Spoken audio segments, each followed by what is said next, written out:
All right, I'd like to call the meeting to order. Would you all please join me with the Pledge of Allegiance?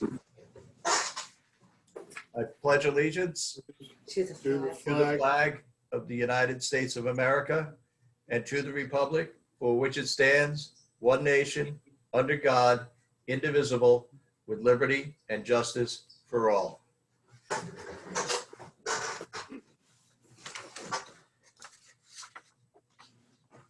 All right, can I get a motion on the minutes for the August 11th, 2020 meeting? So move. Second. All in favor? Aye. Joanne, would you like to take us through the financial update? Sure. Our expenditures year to date this year total 1.7 million. Our current fund balance is 18.8 million with 3.1 million of Putnam funds, 4.7 Westchester, and 11 million FAD. The value of our investments currently is 8.5 million. We have started to not reinvest due to low interest rates. And so that balance is coming down, but it is moving into our money market account at our bank account, at our M&T Bank. Our investment income earned so far this year is $190,000, but of course that's coming down now to near to nothing rates. But we're using the funds for our FAD projects, so that's getting used up and moved into the operating account. We have an adoption for the budget today. Each member has received the copy of the draft budget. The Finance Committee received it separately by email and has reviewed it, and each of them have gotten back to me with their approval. At our last executive committee meeting, it was presented, and Rich, you did go ahead and have that voted on to be presented today. Correct. So unless there's any questions, I would like to ask you, Rich, to have the board adopt that budget today. Does anybody have any questions on the budget? I move to adopt the budget. I'll second. All in favor? Aye. Aye. Thank you. Joe, would you like to take care of the reporting and filing due dates? Sure, we're moving forward. There are still some financial disclosures that need to be done, and little by little they're coming in. The O&M, we are waiting for the fall season once the leaves come down and everyone gets their cleanup done and maintenance done after that. Certainly by November, December, I expect to see that start coming in. So there's really nothing else due at this point. Any questions? All right, Kevin, project update? Okay, so on the agenda today, we have the approval of the work, year 10 work plan, which is to be submitted to the state EDC for approval for the upcoming year. I don't know how everybody else can hear you, but you're breaking up terribly. Cannot hear you well. You're sounding as if you're goggling. I have to find that sweet spot. Is this tell me when I'm better? That's pretty good. Okay, sorry. All right, so what we're looking to do is submit the year 10 work plan to New York State EDC towards the middle of the month, which is upcoming, of course. What that work plan is going to consist of is projects which we are eyeing for year 10. Now, you guys, as I've updated you almost at every quarterly meeting, we have enough projects on our docket right now to meet our 10-year goal and actually surpass it. And what these projects are going to represent this year 10 is kind of just extra projects that I think that are worthwhile for us to pursue that I think we can execute over, if not this year, moving forward. The idea with a lot of these projects that we put together is that we want to be ready for what may come down the pipe from New York State EDC for moving forward into the future. For our purposes today as well, but they may also assist us in the future by looking at things that are outside of that. What I have been, the information that's been relayed to me from the state is that they are interested in other areas, of course, as we all are. Right now, our funding is that we are getting back the FAD basins almost only for FAD basins. So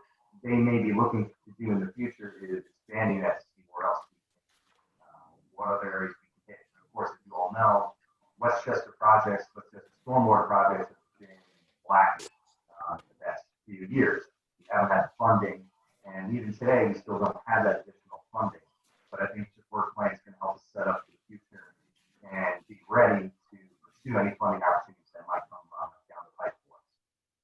So I think annually what we do is ask the board to approve the proposal of the work plan today, and then we'll submit to the state for approval from there. I'm sorry, Kevin, would it be possible for you to call in? Maybe that would clear up rather than using the mic on the computer? Because you're still pretty garbled. Okay, I can try. I'm just about done with everything I need to say at the moment. Okay. Okay. It Yeah, did, but we only heard every other third word. yeah, No. Was that by design? Do we have a new mic for Kevin in the budget that we just adopted? gonna have to work on that for sure. I think you can Give me the whole get brand it. new computer. Give me the whole brand new computer. All right, I think I can call in. Let me try to find my phone. I think that's an excellent idea, Kevin, Okay, let's because skip you're over the project incomprehensible. update. Let's skip over the project update and go right to approval of the appointment of a watershed planner. I'd like to welcome today Corey Lapidus, who was approved by the executive committee to start working. But we do need the ratification of the full board to do that. Corey, do you want to introduce yourself and say a few words? Sure. Hi, my name is Corey Lapidus. I'm a recent graduate from SUNY ESF. Don't know what that was. Basically, I went to school to be an environmental engineer, and this is a really cool way to get some work doing that. I'm very excited to work with all of you.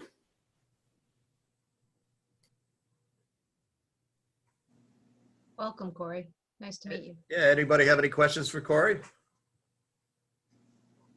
All right, I'd like to make a motion to approve the appointment of Corey. Am I saying it right, Lapidus, or is it It's Lapidus. Lapidus? I'm sorry. Close enough. It's very hard. Lapidus, to the position of watershed planner for the East of Hudson Corporation. I'll second. All in favor? Aye. Aye. It's official. You're now ours. All right, while we're waiting for Kevin to come back, we've got a, next on the agenda, proposed change to certificate of incorporation. The executive committee has been discussing perhaps expanding the role of the East of Hudson Corporation into other areas, such as education, or specifically the potential of building new wastewater treatment plants and/or looking at a septic repair program. Before we can really have some serious conversations with other agencies about how that's all going to be funded, we need to change our certificate of incorporation to expand the role of the East of Hudson Watershed Corporation in the MS4 program. There's going to be a whole process to do that. There's going to be fees to do that.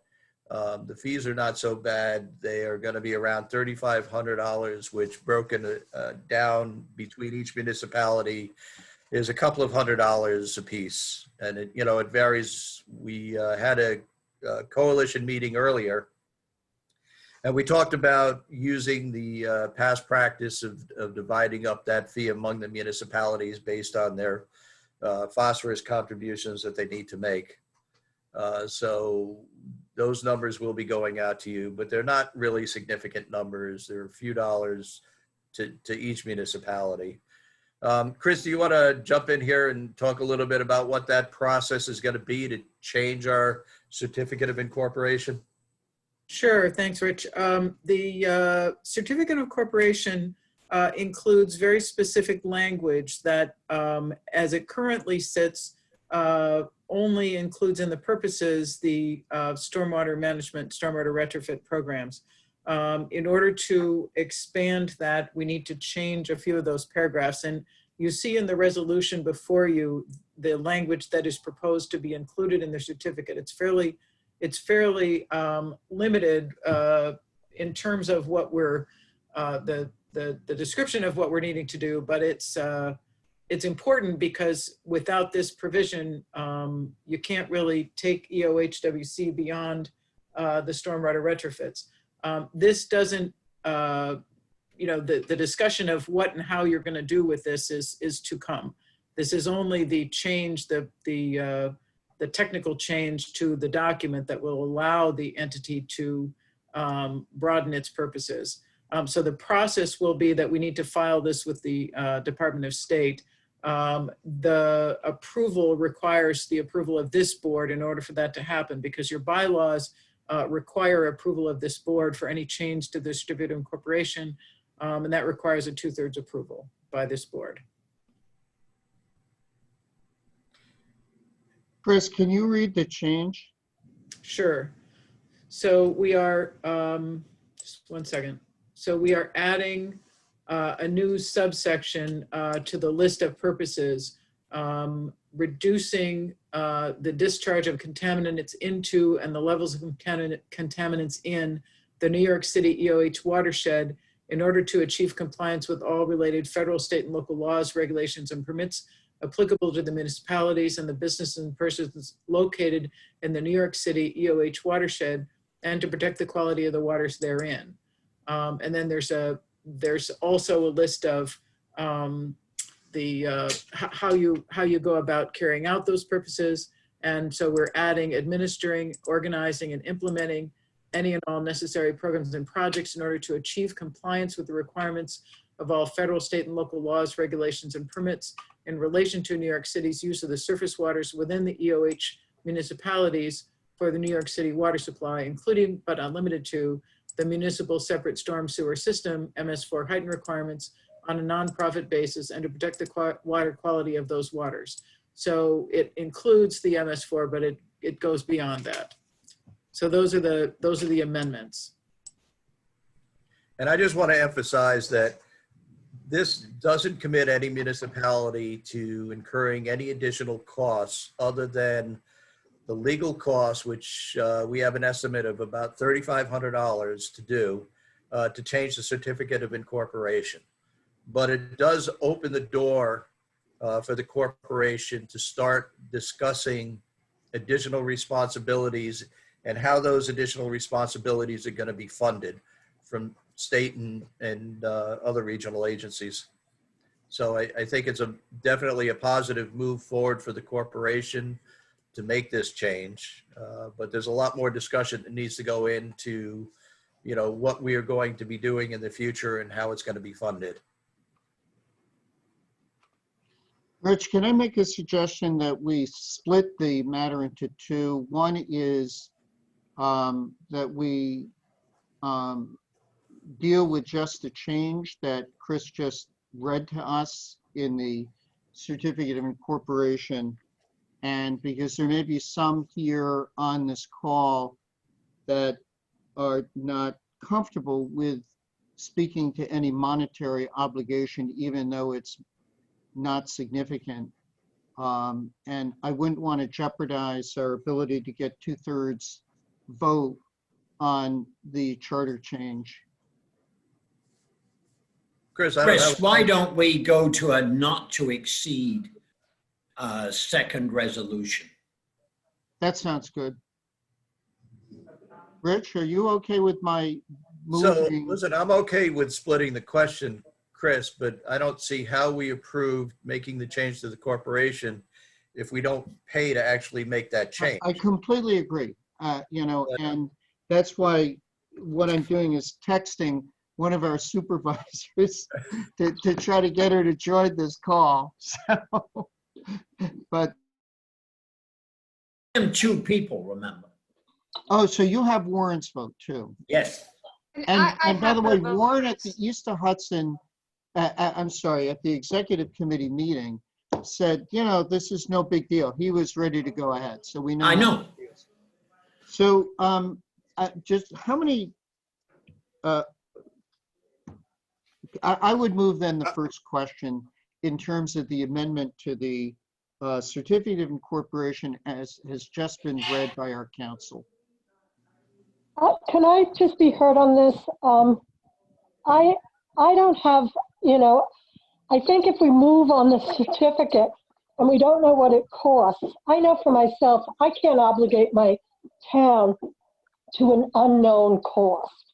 We're saying 3,500, we're saying a couple hundred per town, but if it turns out to be, $1,000 or $5,000 per town, and I've already voted to do this, I'm going to have a lot of problems with my town board. Okay, Maureen, so the $3,500 is the total cost for the legal fees to make the change to the incorporation. That would get divided up amongst the municipalities in a manner that we've used in the past to divide costs up between the municipalities.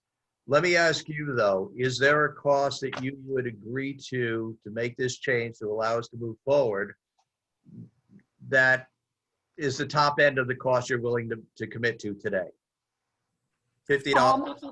Not having been presented with the numbers, no, I feel really uncomfortable committing my town to any number at this point. Right. Can I suggest that we add to the resolution, instead of breaking it in two, just say not to exceed $4,000 total? And then that we're going to use. I'm fine with that, Rick. Yeah. That's fine. Let's do it that way. And as the maker of the motion, I'm fine with that amendment to it. Okay, the only thing I want to add in there, I have taken a preliminary look at the numbers, and I would say that the not to exceed is closer to 400 than it is 4,000. Make it 3,500 then, fine. Second is amended. I'll propose that we adopt that. Do we have 2/3 that are on now?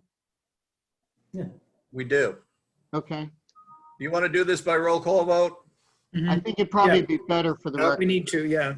Yeah, I'm sitting here watching Christine, and she's looking a little. Yeah. Should be roll call. All right, Linda, can you do a roll call vote? Sure. Let me just grab hold of this.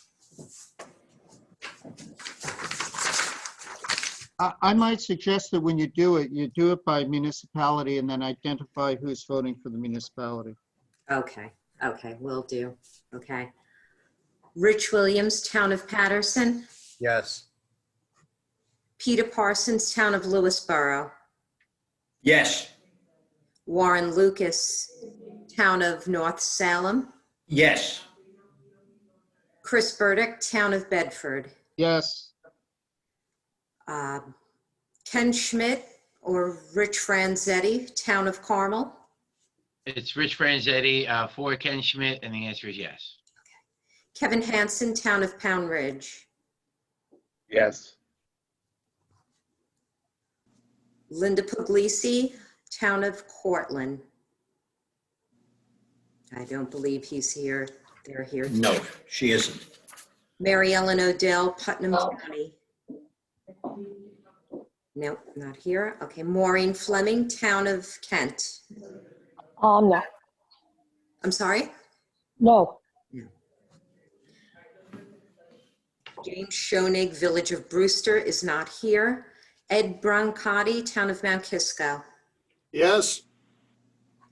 Rick Morrissey, Town of Somers. Yes. Sabrina Charney Hull, Town of Newcastle. Yes. Sam Oliverio, Town of Putnam Valley. Yes.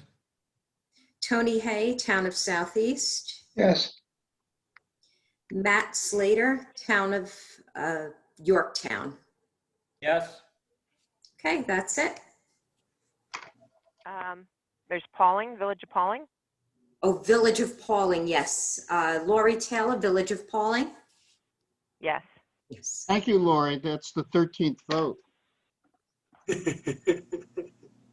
Yes, 13. I'm so glad I did that right then.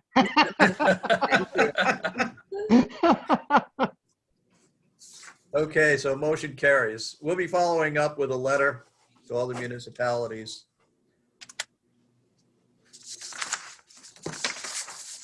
So Rich, and Chris, you can keep that bill low. Rich, is it fair to say that the corporation now will be looking towards grant funding for educational programs or, some of the other things we're going to pursue? Yes, of course, absolutely. Absolutely. And we're going to be talking with state representatives about funding as well, outside of the grants. And we're going to ask Vinnie Giorgio to bring his checkbook at the next meeting. Yeah. There you The go. City of New York. Maybe not the city of New York, but his personal checkbook. All right, Kevin. I would be remiss if I didn't say that New York City FAD funding can't go for anything outside of retrofits. I'll beat that drum again. Yep. Thank you, Vinny. We'll work on that. Kevin, are you back? I think so. How's this, guys? A hell of a lot better. All right. So as an amendment to Joanne's budget, we're going to buy a new computer for me, and we'll see how it goes.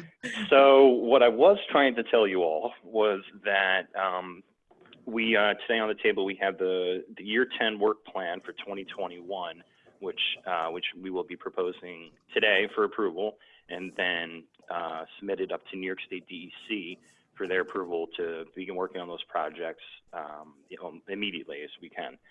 Now, what you'll notice within this document is we highlighted a lot of projects that are actually outside of the FAD basins, which goes in opposite direction of what we've been doing the past few work plans. Now, to date, we've only had funding which has been available to us, as Vinny just reminded us, towards FAD retrofits and FAD connected. Moving forward in the future, what this work plan is going to do is set us up for the opportunity to pursue funding for projects outside of the FAD basins. As we're advancing the conversations with New York State DEC, the hope is that we'll be able to find additional funding for these projects. And of course, we're going to have to lift every rock and stone that we can to find anything that might be available for us. But I want to make sure that we're setting ourselves up for the availability in the future, because in some extent, we need to be able to have at least a 30% design on a non-FAD project to pursue a lot of that funding. Now, I think the ones that we've chosen here, Corey and I have been working on to identify the most economically feasible projects that are going to get us our best value, of course. And I think we've got a good list of projects here that can do just that. We tried to highlight municipal properties and a few schools so that we might even be able to incorporate an education element in working with the school districts as best we can. So I think this is it's a good work plan. We don't necessarily need to rely on these retrofits for approval, to meet our 10-year goal. As the current work plans that we have in place, we will exceed our 10-year goal as it is, but I think these are some good choices that should they line up with the additional funding, we'll be able to move them forward. So as previous work plans have had, we will need an approval from the board of directors today to move forward with this work plan. Any questions? Make a motion to approve the year 10 work plan as submitted and detailed. A second. All in favor? Aye. Aye. Any opposed? Okay, project selection policy amendment. Is that you, Chris, or is that Kevin? Well, I think it's a tag team, right, Kevin? That sounds right. I'll just start out. In the last, I would say, year or so, as we've been exploring more of these, particularly catch basin projects, what we found is that we have some very, very efficient projects with some very complex private financing, and it becomes pretty prohibitive to spend the time and money to try to get, frankly, from banks that are funding these owners. Sometimes we have multiple owners, sometimes we have multiple banks. And I don't know if you have sought subordinations lately, but in a project where let's just say it's challenging to find the bank that's the owner. And sometimes that's what we need to do, given the the cost of the project, given the, our need to get back in and do the maintenance. But the discussion that we've had, and I'll let Kevin jump in, is that for some of these projects, the efficiency of the project and the cost of the project sort of mitigate against spending such an enormous amount of time and money trying to deal with these subordinations. So we've proposed a modification of the project selection policy that it will allow a selection of projects where subordination is not going to be required. And I would say that primarily at the beginning, that is going to be the catch basin projects. But there's a possibility for other projects depending on meeting certain being able to make certain findings about the need for those projects in relationship to that. And so the EC would be permitted to approve a project even if it doesn't have subordination, where those findings can be made. I'm just trying to pull up that section. That language is presented in the board packet. So I'll find it, read it for you. And I completely agree with the policy change. It's extraordinarily difficult to get subordinations like that. And I think that it's, in many, many instances, they're not needed as a practical matter. Chris, how do you make the judgment that it's not needed versus that it is needed? So the factors that are presented are the cost of the project as compared to the estimated phosphorus and the expected cost and required access for maintenance. And those are factors that would be taken into account. It's really a risk management question. You know, the possibility that a bank or owner could prohibit you from, that a bank could, because we're still going to have an access agreement. So this would be a bank in the future foreclosing on a project and prohibiting you from getting access to do the maintenance that you're asking for. Okay.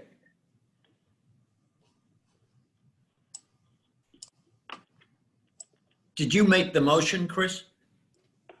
I don't think I did. I'll make it now. I move that we revise the policy as has just been described. I second that. All in favor? Aye. O&M discussion, or Joe, did we already do this? What? If Kevin has any update, I think probably not, because this is the time of year that we're waiting for the maintenance to be done after the fall leaves come down. So it's just basically, once that's done by November, December, we want the paperwork in by the end of the year so I can pay everyone out. Right. Kevin, you anything to add? I think that's pretty much hits it on the head, but I will give everybody the heads up that this is the time of year where Corey and I will be visiting all these sites and making sure that your spindles are matching up with what we expect to be done out there. So lift up your manhole lids, get the vac trucks out there, because we're coming. Kevin? Yes. Will you be notifying the towns when you're coming out? Is the highway department personnel going out with you? Well, this will be, in general, we've been doing a good job of just keeping in communication with all the highway departments, and we'll give them the heads up and tell them, hey, we're going to stop by this week. It may not be necessary for every highway department to meet us out there. It's just going to be a general inspection, and any findings that we do have, we'll reach out to the highways and say, hey, this X, Y, and Z needs to get done still. We'd like to see this done before the end of the year, and we'll be working with everybody to make sure it happens. Okay, we have a new highway superintendent who's been very cooperative, so Yeah. work with him if you would. Thanks. Kevin, I would warn you, once you get as far south as us, even the maples still have a lot of leaves left on the trees. Yes.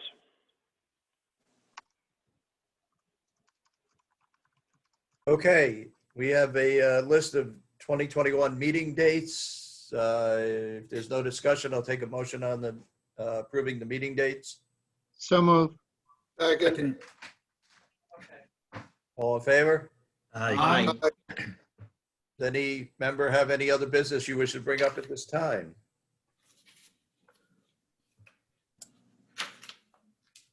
Hearing none, do we have a motion to adjourn? I move to adjourn. I second.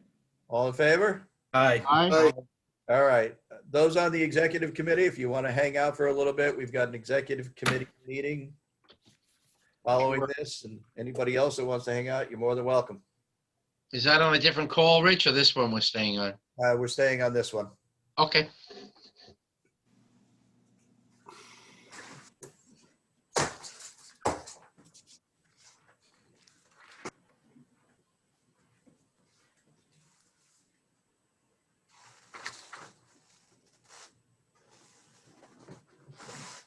Kevin, how hard was it to get the Corps of Engineers on board? In this case, actually, it wasn't too difficult. They had reached out to New York State and Tom Snow and said, hey, you know, we've got this extra funding and we're really eager to find somewhere to direct it towards. And Tom was kind enough to say, you have to call East Hudson and find a way to line this up. So Okay. if anything, the paperwork has been the biggest hang up with dealing with those folks, but they're eager to help us find a way to assist these projects. And what I was trying to allude towards in the board of directors meeting is there may be additional funding in the future that Army Corps would look to put towards our projects outside of the FAD. And now that hasn't, that's not a guarantee at this point, but we're in the process of identifying projects that might be worthwhile to pursue. Tom Snow has our work plan that Woodard and Curran have prepared for years 6 through 10 and is starting to pick out projects that he thinks might work and running them past me and seeing if I have any ideas. And we'll see what we can put together as the DEC is starting to shape the next round of requirements. I just wanted to make sure that we weren't going to have to rent another room for the paperwork. I can't rule that out. So just a quick update. The town of Somers is working with the Army Corps of Engineers on our Somers Sewer District number 2 formation. Really? Yeah. That's very interesting. Another pot of money. That it was. It was very fortuitous. Warren and Peter actually referred the Army Corps to us. And we showed them what we were doing, and we're working with them. So that's great. Everybody keep your fingers crossed. November 10th, there's a referendum vote in the town of Somers on forming our district. We've had some very vocal opposition to it. Well, it is Somers. Yeah, well, we are a circus town. So, but yeah, we're optimistic that it'll pass on November 10th. That's great. Town of Bedford has a referendum on October 19 for phase 2 of our sewer project, and we're very optimistic as well. All right, so to bring this back, if I could call the executive committee meeting to order. And Kevin, you want to talk a little bit about why we're here? Yeah, so we are, in our conversations with Army Corps and Tom Snow, we identified MK&C 22, which is a year 4 project as a funding opportunity for them to help us out. Now, there is a portion of the project that they are looking to specifically fund. It'll be, all of their projects always end up being a 75%, 25% match. They are offering the 75%. So today, what we need to do is to authorize Rich Williams as president to enter into the agreement with Army Corps and advance that process with them so they can begin or finalize their process on their end. And hopefully within the next few weeks, we'll have an agreement in place with Army Corps and we can move forward. But today, the only item, action item is for Rich to have the authority to move forward with that agreement. I'd like to Go I'd ahead. like to propose that we authorize Rich to sign this resolution to improve execution of agreement, to approve the execution of agreement with the U.S. Army Corps of Engineers for Town of Mount Kisco MKNC 22. Seconded. All in favor? Aye. Aye. Any I'd like other- to make a motion to adjourn. Second. Discussion. All in favor? Aye. Kevin, why you want to speak? No, I'm having a good time. All right, everybody have a great day. Thank you. Thanks you a lot. too. Take care. Take care. Bye.